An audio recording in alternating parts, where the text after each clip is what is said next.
L'histoire que je vais vous raconter est tout simplement incroyable. Nous sommes à Boston en 1981, au cœur du marathon le plus prestigieux et le plus ancien au monde. Ce jour-là, contre toute attente, une femme inconnue surgit de nulle part, signe un chrono spectaculaire, bat les favorites et devient une héroïne nationale. Rosie Ruiz. Mais l'histoire n'est pas si simple. Ce que vous allez découvrir aujourd'hui dépasse l'entendement. C'est l'histoire d'une ascension fulgurante, d'un mensonge colossal et d'une chute aussi rapide que brutale. Voici l'incroyable affaire Rosie Ruiz, un scandale qui a marqué l'histoire du sport à jamais.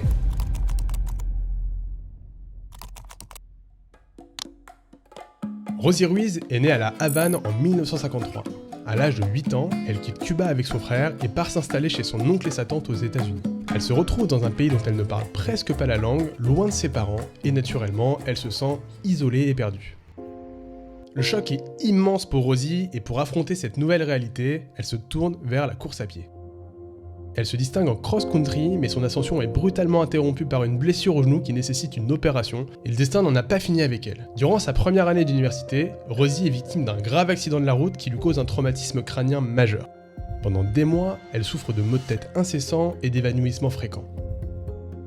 Ça alerte évidemment les médecins qui, après des examens approfondis, trouvent une tumeur de la taille d'une petite mandarine dans son crâne, et bien qu'elle soit bénigne, l'opération pour la retirer est complexe et marque profondément la jeune Rosie. Déjà, on est sur un début de vie pas idéal quand même. Après ses études, elle déménage à New York où elle décroche un emploi comme assistante administrative à Manhattan et s'installe dans un appartement proche de Times Square. Elle semble profiter de sa nouvelle vie, mais de toute évidence, elle n'est pas faite pour le calme et la tranquillité. En 1977, Rosie fait face à ses premiers ennuis judiciaires. Elle est accusée d'avoir volé la carte de crédit d'une connaissance et d'avoir dépensé plus de 1500 $ de manière frauduleuse. Elle est confrontée à la justice, mais elle rembourse la totalité de la somme, ce qui lui permet d'échapper à une condamnation. Ses problèmes de santé refont surface, et une nouvelle intervention chirurgicale s'impose afin d'insérer une petite plaque dans son crâne. Une nouvelle fois, pour surmonter ces obstacles, Rosie retourne inlassablement à son premier amour, la course à pied. Elle reprend l'entraînement, essentiellement dans Central Park, et petit à petit son désir de compétition revient, et s'il y a bien une course qui attire quand on habite à New York et qu'on pratique la course à pied, c'est bien son prestigieux marathon. Elle décide de s'y inscrire, mais un petit détail l'en empêche, la date limite des inscriptions est déjà passée. N'importe qui aurait sûrement cherché une alternative, mais Rosie, c'est pas du genre à baisser les bras. Elle contacte les organisateurs, elle leur raconte qu'elle se bat contre un cancer du cerveau et que c'est peut-être sa seule chance de participer à cette magnifique course. Ce qui est un énorme mytho. Et ça fonctionne, ils sont touchés par son histoire et ils acceptent de lui accorder une place exceptionnelle. Et cette course va être un véritable tournant dans sa vie. Le 21 octobre 1979 marque la 10e édition du Marathon de New York qui commençait sérieusement à avoir la cote. On compte plus de 11 000 coureurs et 2 millions de spectateurs dans les rues, ce qui est gigantesque encore aujourd'hui. Parmi cette foule, notre fameuse Rosie Ruiz se tient sur la ligne de départ, prête à s'élancer dans les rues de New York. Le début de la course se passe bien, elle est en forme, mais au 16e kilomètre, elle commence à fatiguer et elle explose complètement. Elle prend alors une décision pour le moins surprenante. Elle quitte le parcours et se dirige vers une station de métro voisine, et sans se presser, elle monte dans un train en direction de Manhattan et de Central Park où se trouve la ligne d'arrivée. Elle engage même la conversation avec une autre passagère, Suzanne Moreau, une photographe qui elle aussi est en route pour la ligne d'arrivée. Rosie explique à Suzanne qu'elle s'est blessée à la cheville, ce qui l'empêche de continuer la course, mais qu'elle veut quand même aller encourager les coureurs à l'arrivée. Elle est quand même sympa cette Rosie. En arrivant à Central Park, Rosie traverse la foule jusqu'aux barricades près de la ligne d'arrivée et se déclare comme une coureuse blessée auprès des bénévoles de l'organisation. Le personnel médical la conduit dans une tente où elle affirme avoir déjà terminé la course, et c'est ainsi que Rosie Ruiz se vit attribuer un temps de 2h56 minutes et 29 secondes, un chrono qui la classe 11e chez les femmes, ce qui est une performance exceptionnelle.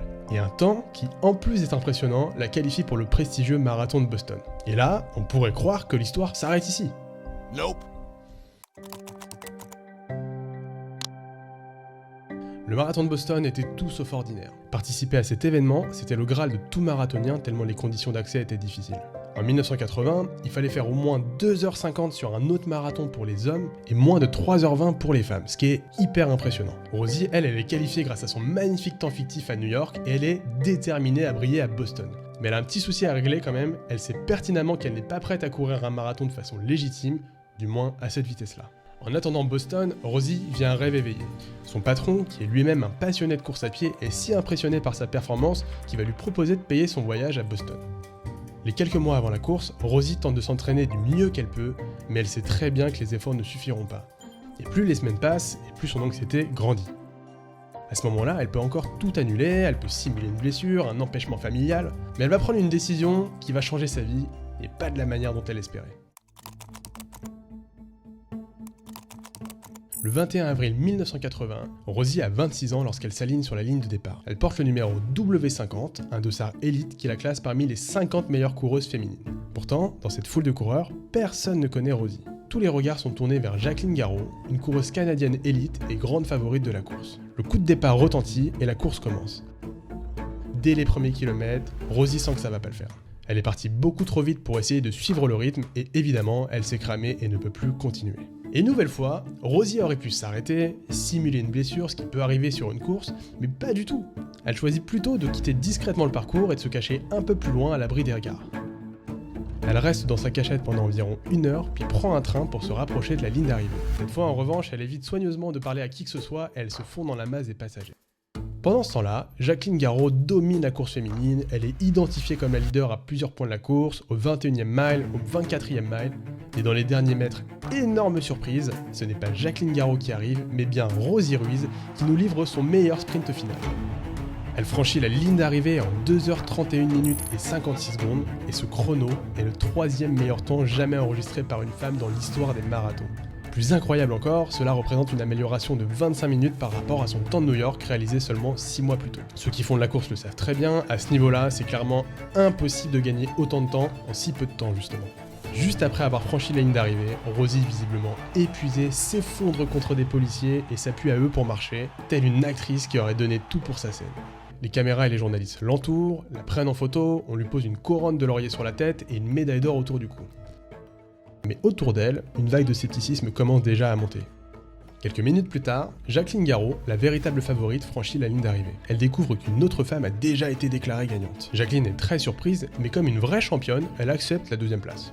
Pourtant, plus elle découvre Rosie Ruiz, plus elle a des doutes sur le personnage. Bill Rogers, le vainqueur masculin, réalise également que quelque chose ne va pas. Du coup, il entame une conversation avec Rosie et il lui demande ses splits, qui sont les temps sur les différents segments du marathon. Et là, grosse surprise, Rosie lui répond qu'elle ne sait pas ce que sont les splits, et pour un professionnel comme Bill Rogers, c'est trop gros. Et surtout, les soupçons vont atteindre leur paroxysme lors d'une interview lunaire avec Katrin Schweizer, une pionnière des marathons. And so you improved from 2 hours and 56 minutes to 2 hours and 31 minutes. What do you attribute that improvement in time to? I don't know. Have you been doing a lot of heavy intervals? Someone else asked me that. I'm not sure what intervals are. What are they? Well, intervals are track workouts that are designed to make your speed improve dramatically. And if you went from a 256 to a 231, one would normally expect that you do a lot of speed work. Is someone coaching you or advising you? No, I advise myself. Rosie Ruiz, the mystery woman winner. We missed her at all our checkpoints. She came through the finish in a fantastic 2:31. We have to confirm that time at this point, but she was way ahead of a world-class field here today in the Boston Marathon. Thank you, Rosie. Thank you. Tout le monde est stupéfait. Le lendemain matin, Rosie Ruiz et Bill Rogers sont invités à une émission télévisée sur la chaîne nationale. Dans les coulisses, il tente une dernière fois de confronter Rosie à la vérité. Il lui dit que si une erreur a été commise, c'est sa chance de tout expliquer. Et là, Rosie, elle se met à pleurer, et Bill Rogers, il pense qu'elle s'apprête à se confesser, mais pas du tout, elle lui répond « Non, j'ai gagné ». Bill Rogers, il est convaincu que c'est une arnaque, il en parle au directeur du marathon de Boston, Will Cloney, et là, ça va être le début des problèmes pour Rosie. Will Cloney, il est inquiet et surtout il est conscient de l'impact que ce scandale pourrait avoir sur la réputation du marathon de Boston et il sait qu'il doit agir avec beaucoup de prudence. Il décide d'abord de confronter Rosie directement et lors de leur conversation, elle maintient fermement sa version et elle répète qu'elle a gagné à la régulière. Mais Will ne veut pas tirer de conclusion hâtive sans preuve irréfutable. Il lance alors une enquête officielle avec l'aide de l'association athlétique de Boston. L'équipe d'enquête se met à examiner toutes les données disponibles, mais aucun cliché et aucune séquence ne montre Rosie en train de courir sur le parcours. Alors que l'enquête de Boston se poursuit, le marathon de New York ouvre sa propre enquête pour vérifier la légitimité des performances de Ruiz l'année précédente. Dans les rues de New York, la pression médiatique monte en flèche, le seul soutien public de Rosie Ruiz vient de Steve Merrick, président d'un club de course local, qui affirme l'avoir vu courir au début du marathon. Malheureusement, Steve c'est pas le gars le plus crédible puisque lui-même il a été accusé de tricherie au marathon de New York où il aurait utilisé une voiture sur toute une partie de la course. Pas très fiable Steve. Mais malgré tout cela, Will Cloney hésite encore à disqualifier Rosie Ruiz. Pour lui, l'épreuve manque encore de solidité et il craint que sans une confirmation irréfutable, une disqualification serait rédhibitoire pour la réputation de son marathon. Mais le 26 avril 1980, 8 jours après le marathon de Boston, Le fameux Fred Lebeau, directeur du marathon de New York, connu pour être un homme d'action, annonce officiellement sa disqualification. I doubt if she can do 1 mile at the speed she did the Boston Marathon. This woman is a imposter. Pour lui, les preuves sont accablantes et démontrent qu'elle n'avait pas couru l'intégralité du parcours à New York, invalidant ainsi son temps de qualification pour Boston. Par conséquent, son titre du marathon de Boston est également retiré au profit de Jacqueline Garraud, mais Rosie ne cède pas. Elle organisa même une interview depuis le bureau de son avocat où elle réaffirma avoir couru honnêtement. Everyone this little certificate, which is an official certificate of everyone who has finished the New York City Marathon. Pourtant, plusieurs opportunités lui furent offertes pour redevenir crédible, notamment des propositions lucratives de courir d'autres marathons sur surveillance stricte. Et Rosie refusa chacune d'elles, refusant de se prêter à tout ce qui mettrait en doute sa version des faits. Les années qui ont suivi, la situation de Rosie ne s'est pas vraiment améliorée. Son patron, qui avait financé son voyage à Boston, la licencia dès son retour à New York, considérant son comportement comme une trahison. En 1982, elle trouve un emploi comme comptable dans une agence immobilière à New York. Elle est chargée des finances et elle profite de sa position pour commencer à falsifier des chèques et détourner de l'argent. Ironie du sort, elle est arrêtée le jour même du marathon de Boston 1982 pour avoir détourné 60 000 $. Décidément, Rosie avait vraiment un don pour faire des choix discutables. Quelques semaines plus tard, la vie de Rosie Ruiz prend enfin un tournant positif. Elle rencontre Margarita Alvarez lors d'une fête organisée par des amis communs. Les deux femmes sont devenues inséparables et leur amitié a évolué en une relation amoureuse qui aura duré jusqu'à la mort de Rosie le 8 juillet 2019.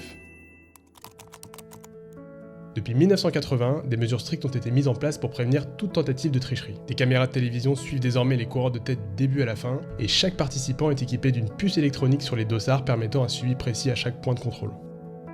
Malgré le refus constant de Rosie d'admettre sa tricherie, une autre version des faits est apparue grâce à Steve Merrick, l'ami qui l'avait défendu pendant la tourmente médiatique. Dans une interview accordée au Boston Globe, Steve Merrick déclara que Rosie lui avait finalement confessé la vérité.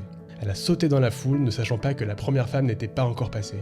Elle a été aussi choquée que tout le monde lorsqu'elle est arrivée première, mais à ce moment-là, il lui avait déjà mis la couronne, donné la médaille et dit qu'elle était la gagnante. Cette déclaration éclaire d'un nouveau jour l'histoire de Rosie Ruiz. Sa tricherie, bien que délibérée, semble avoir totalement échappé à son contrôle. Et peut-être que si elle avait attendu quelques minutes supplémentaires et qu'elle avait terminé quelques places derrière, personne ne se serait jamais rendu compte de rien et je n'aurais pas pu faire cette vidéo. En tout cas, j'espère que cette histoire vous a plu. N'hésitez pas à vous abonner à la chaîne si c'est le cas et mettre un petit like sur cette vidéo. Et je vous dis à très vite.